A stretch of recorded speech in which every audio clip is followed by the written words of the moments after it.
Hi guys, Larry again. Out here in the woods and on one of my trails, and you guys see how wide I cut them.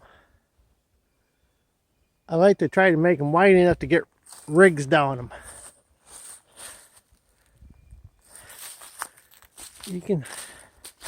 I've never had the truck down here because I don't know if it's wide enough or not.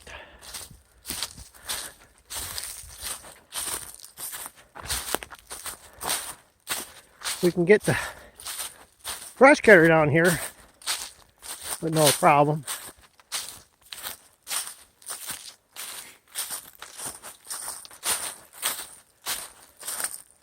So I thought, well, what the hey, I got time today. What's the worst thing that could happen?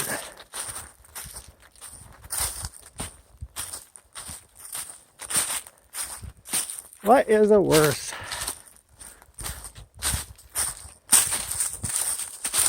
I had a shelter there last year for hunting.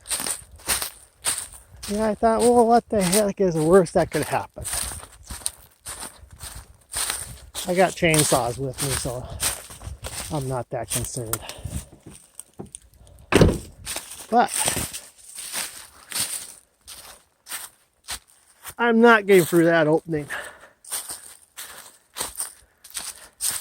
Ain't no way in hell.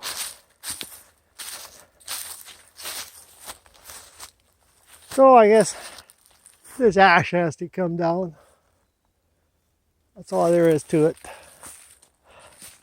Maybe I take that one out while I'm at it.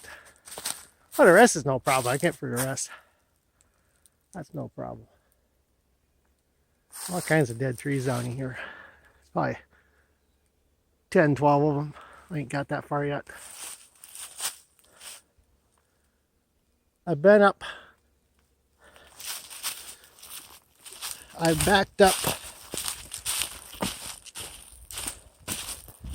this far with my truck. So I know that's doable.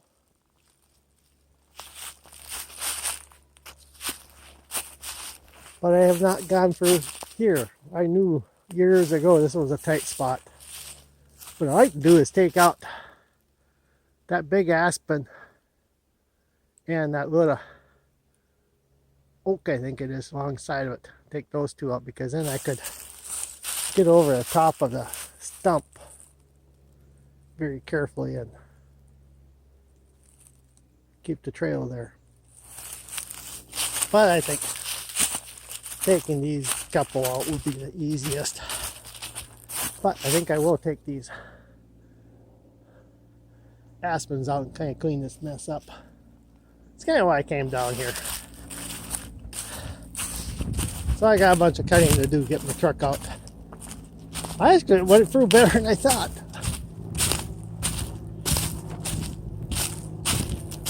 I always try to make the trails wide enough to get vehicles down it in case there's fire. Now I know it's wide enough. Okay guys, we shall see you later. Maybe I filmed the trees coming down, maybe I won't. Okay, thanks.